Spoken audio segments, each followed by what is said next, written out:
The Employees Provident Fund Act 1952. This is a continuation of our previous YouTube video on this Employee Provident Fund Act. So this is the second part of it. We will be discussing about the pension fund here. So employees pension fund will be discussed in the particular unit, how this fund is being created. We will.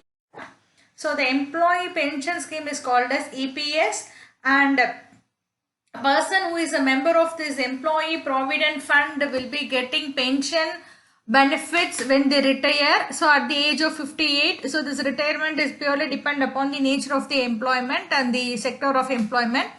And to avail this minimum service benefit with respect to EPS is 10 years, and the contributions to be made for EPS is 8.33% of the employee's basic salary plus DA if it is to be made by the employer.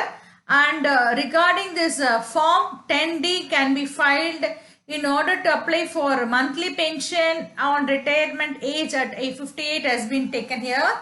And if they use a form 10C, which is used to withdraw EPS amount or even get a EPS certificate, that is employees pension scheme certificate.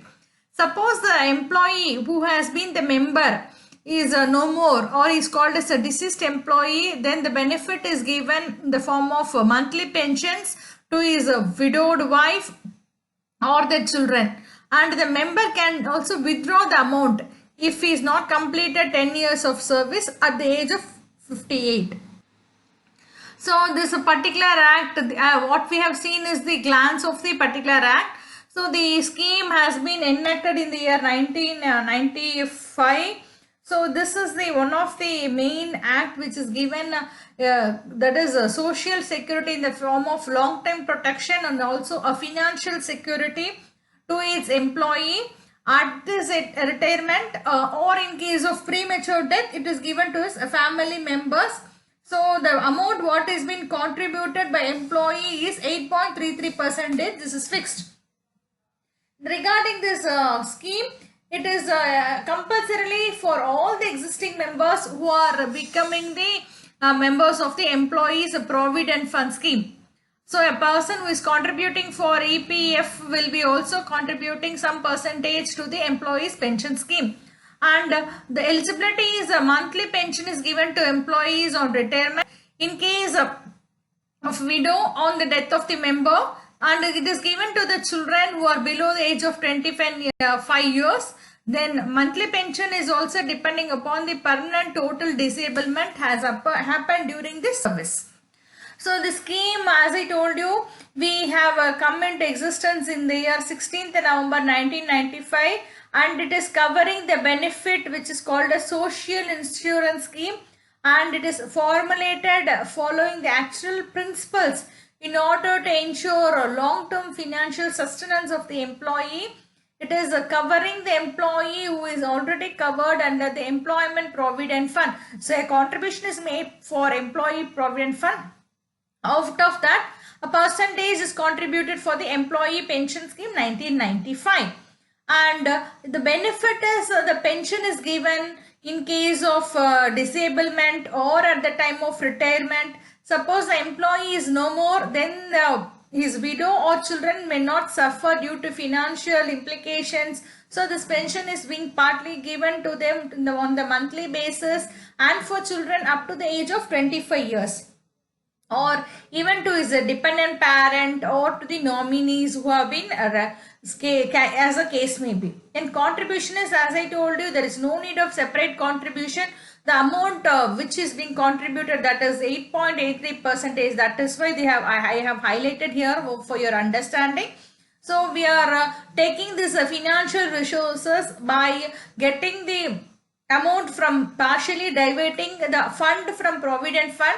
So as we know, it is 8.33% of the wages, and central government is contributing at the rate of 1.16% on wages at the every end of the every year. This is the contribution made for the employees provident fund scheme 19.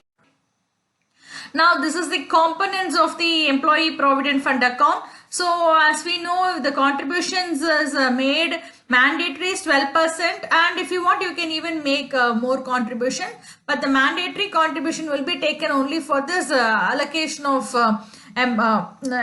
towards the EPS and EPF and that is employees deposit linked insurance scheme. So now we will see how it is being done. So out of this 12%, 8.3% is contributed towards employee provident fund, and 3.67% is given to employees provident fund. This is 8.33 is for employee pension scheme, and 3.67 is for employee provident fund scheme, and this 0.5% is given for the employees deposit linked insurance scheme. And when we try to calculate the percentage of a basic wage, we take 12%. So this 12% is inclusive of basic salary or wages plus the dearness allowance. So how this amount is being contributed, you can see the employees contribution is made for EPF, and that is employers contribution is given for EPF and EPS. So this particular amount what is being contributed for, if you look at this, we can easily see highlighting this. You can see the laser point or here. So when we look at this, how this is being done, so the employer's contribution what has been made is given for the employee provident fund and employees pension scheme. So this is the case with here when you talk about used for pension and no interest is given, this is the combination when we use. Here the employee's contribution is given a compound interest. So based on the rate of interest prevailing, it is being decided by the government, and the amount is used for lump sum payment.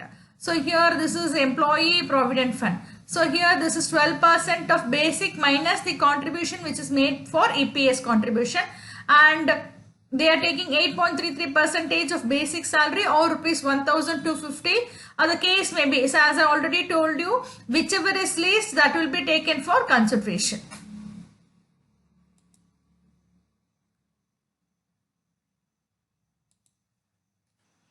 And this is the employee friend organization, that is why we call it, this is a symbol, and we call this EPFO, that is Employees Provident Fund. And regarding this the portal, if you look at the website, you can see the services, what are the services which is being done and when it was established, and any queries like we can go for this EPF corner and miscellaneous. So you can even have the services under Umang app, UMANG. So this is the registration portal where the establishment where we are working, they will be registering, and this is the Umang portal, and we can know the performance of the establishment where we are working. Then the updation of KYC, that is know your customer, and this is the policy for return and payment, and we can have an e-passbook. So whatever the contribution made can be also entered in the e-passbook, and we have this common portal for Shram Suvidha. So all these queries will be commonly attained. So this is the portal for employees deposit linked insurance, that is called as EDLI.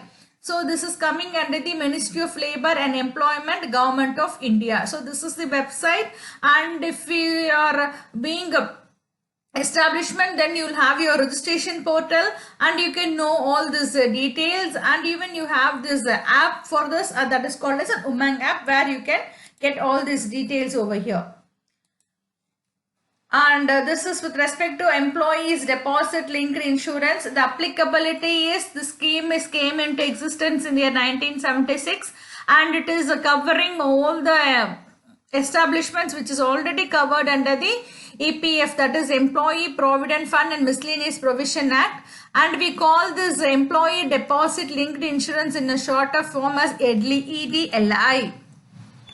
So here we have the introduction for it. So this as we know, this employees deposit linked insurance scheme has been launched in 1976, and their employees employer who also provide employee provident fund has a provision for this under for this EDLI also. And this particular scheme is giving insurance coverage to all their employees.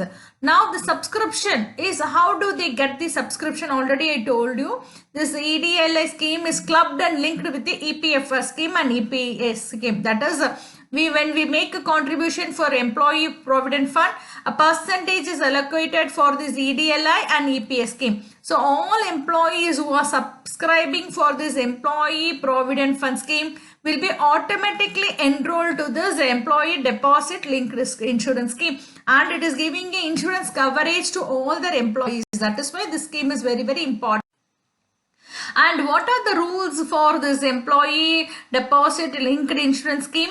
This is a scheme, as I told you, it is a comprehensive group term insurance. So the employees who are working there are having a term policy, and it is a group policy. So it is covering the death of the employee, and the cause of the death is not at all much important. So it is covering the death of the employee. So every employee who is becoming the member of this provident fund, he will be getting the cover under this employee deposit linked insurance, and the coverage is for 24 hours. So it is not related to the working hours. As we know, the occupational things, when we go for workman compensation or whatever it is whether it is in the course of employment, arising out of, in the course of employment. But in case of employee deposit linked insurance, the coverage is for 24 hours. So they are not much related to whether it is with respect to working hours or not. And the coverage is for the whole being at the workplace is not necessary. That is what I am highlighting. Whether it has been happened in the workplace or in the course of or out of, that is not mandatory here.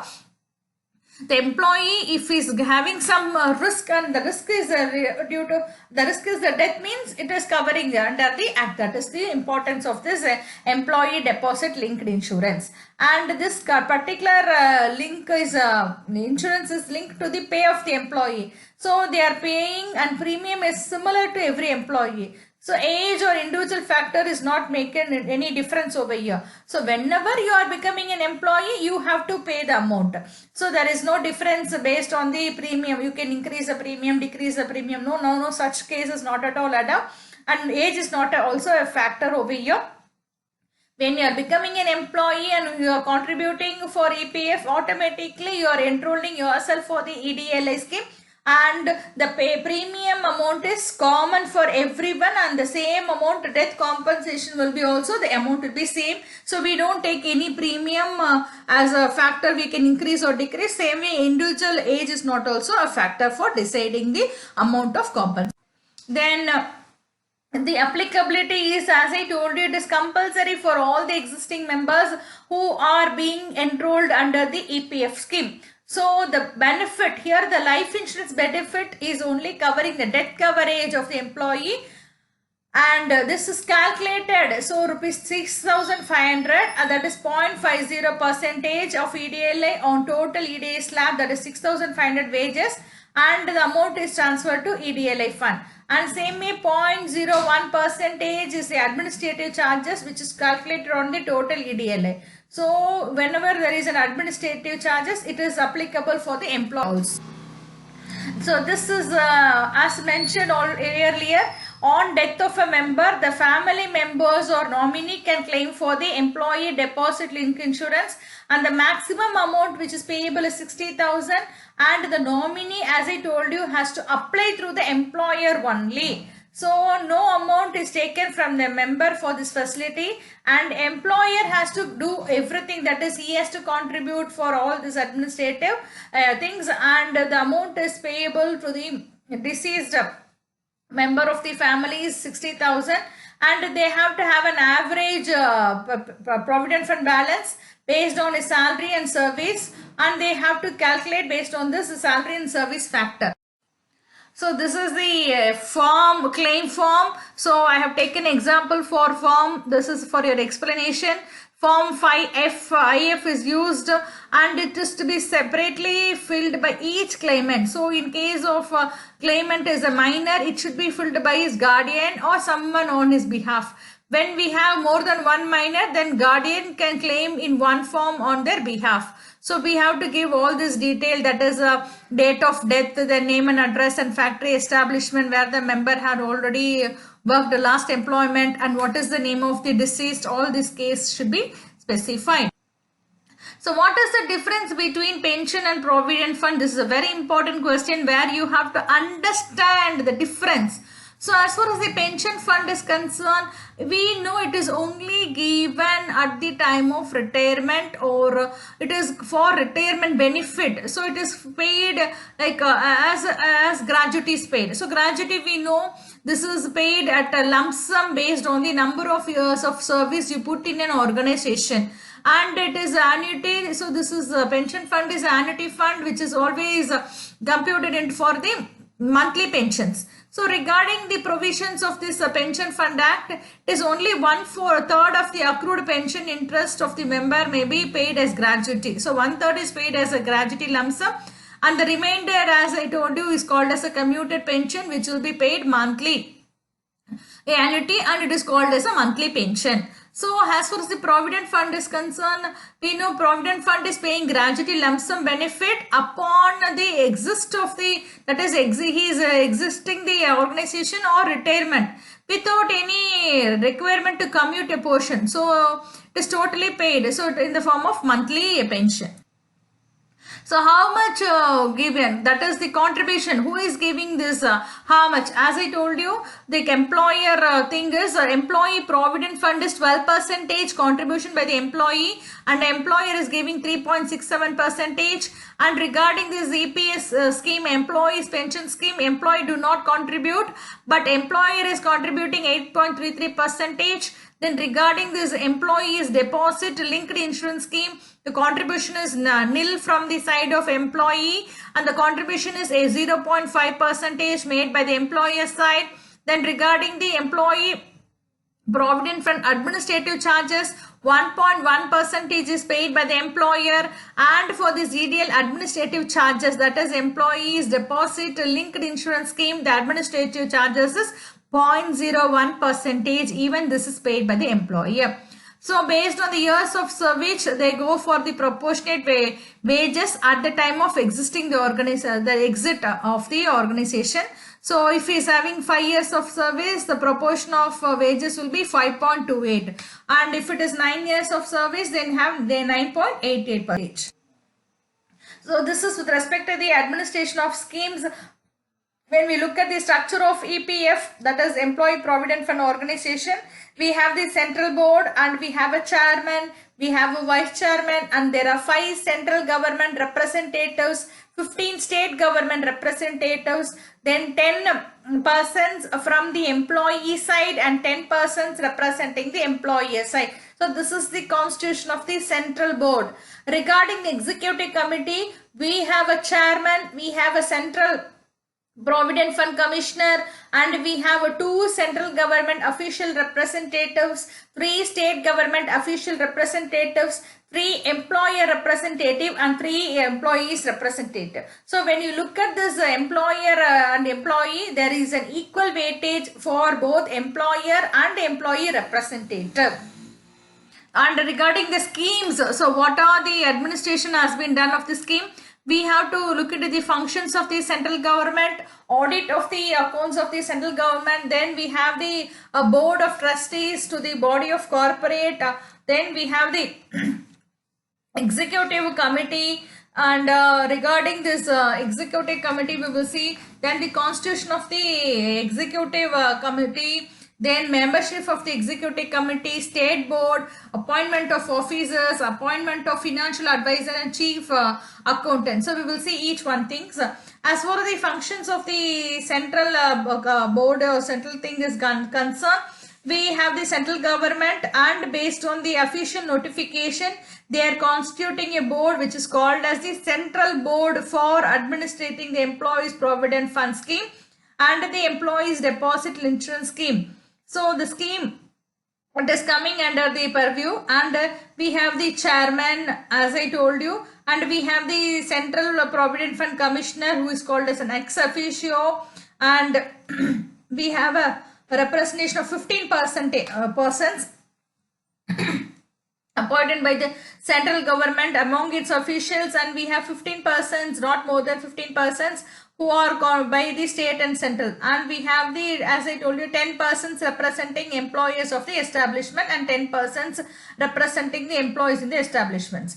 So as far as the functions of the central board is concerned, they have to administrate this particular provident scheme, pension fund scheme and the deposit insurance scheme, and it is also performing some other functions which is necessarily to be performed under this particular act, and they have to maintain a proper accounts of its income and expenditure, and they have to maintain all the other forms which the central government is stating as you have to maintain. Regarding this audit, it is given under section 5A subsection 6. As far as the central board is concerned, their accounts should be audited annually, and the audit is done by the central government through the Comptroller and Auditor General of the India. And regarding this board of trustees, it is to be called as a body corporate. So what happens is every board of trust, they have to be called as a body corporate under the name, and they are having some perpetual succession. So that is the example for body corporate. We know there is a perpetual succession, that is the one of the characteristics of a body corporate, and they have a common sale, and the other benefit is it can be sued and they can sue. That is the composition for the board of trust as a body corporate. Then regarding this executive committee, they have introduced this executive committee, and this committee will be assisting this central board of trustees in order to discharge their functions, and that is why they have introduced this executive committee. And how this committee has been constituted is they are being notified in the official gazette, and whatever date has been specified, they will be coming into existence, and they will assist the central board in performing the functions. So membership is concerned of both the executive committee. We have a chairman. This chairman is one from the members of the central board, and they are being appointed by the central government, and we have 2 persons, as I told you already, from central government, and they are of the officials of the central government, and 3 persons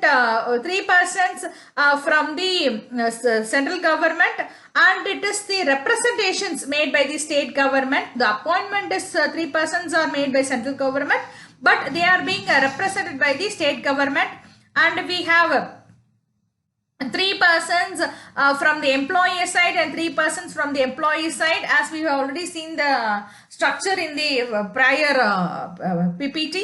So this is constituted by the central government. So this is how they are being constituted. This is the membership of the executive committee.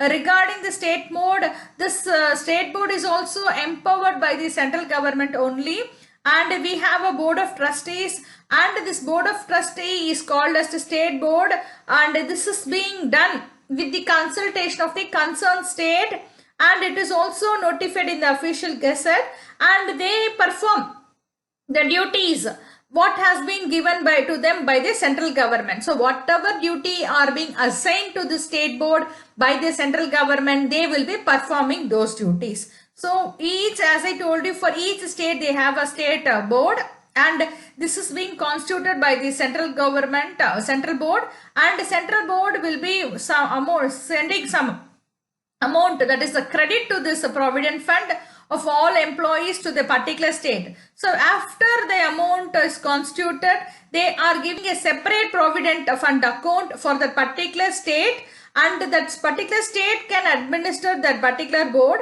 And what happens is the state board is constituted for any state, and they are functioning. So as I told you, for each state there will be a constituted board, but the particular board will be administered by the state board only, and the control will be by the central government. So the state board is constituted by the central government.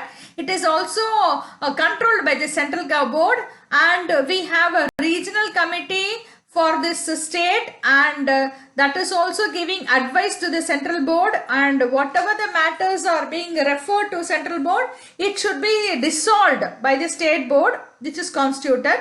And the state board is also a body corporate only, and they are appointing officers, and this appointment of officer is called as commissioner. So they call him as a central provident commissioner, and he will be the chief executive. He will be the chief executive officer of the central board, and he will be looking into the superintendent work of the particular board. So he will be having general control over the board. That is why they are appointing an officer, and also have an appointment of financial advisor and chief accounts officer, and this government is appointing this financial advisor and chief accounts officer. They are assisting the Central Provident Fund Commissioner in order to discharge his duties. So they also appoint in concerning UPSC, that is in some cases they will be appointing them. And regarding this determination of amount, what is the money due from employers and their recovery thing under Provident Fund Appellant Tribunal. So we have to determine the amount, that is money from employers. So here, as far as the section 7A is concerned, the Central Provident Fund Commissioner, that is or any additional Central Provident Commissioner, or the Deputy Provident Fund Commissioner, or the Regional Provident Commissioner, or even the Assistant Provident Commissioner, they give an order. So if there is a dispute is arising, they have to look into the applicability of this particular law. So in case there is a dispute, they will be deciding for the such dispute, and they also determine the amount what is due from the employer under this particular act. So they have the power to go for inquiry, and they also have the power to go for inquiry officer, and this is how the recovery is being made, and they pass an order. So the order is done as a review of order passed under section 7A. So before going for that, there is an inquiry officer. He will be enforcing the attendance of any person in order to examine him on oath, and he is also recovering the discovery and production of documents, even collecting evidence or affidavit. Sometimes they even issue some commissions for the examination of witnesses. And regarding the review of orders passed under section 7A, a person who is called as an aggrieved, if he has made any order, then if there is no proposal for appeal against that order, then he can go for reviewing that order. So there is a chance for that, and there is a mode of recovery. So how this amount is being recovered is from the employer, in relation to an establishment which is having any scheme or the insurance scheme where there is any contribution payable to the fund, the case may be. So any damages is also recoverable under section 14B, and there is an accumulation. Suppose it is transferred, then even they can go for any charges, whatever is payable under any other provisions, or some money is already pending from the insurance scheme, they can collect it from the employer. Same way in employer, suppose if it's an exempted establishment, and in that case also any damages are recoverable, then what happens is the appropriate government under this provision, they can go for conditions specified, and they also think about the contribution, what is payable by him towards the pension scheme or the insurance scheme, and they can recover the amount in the arrears.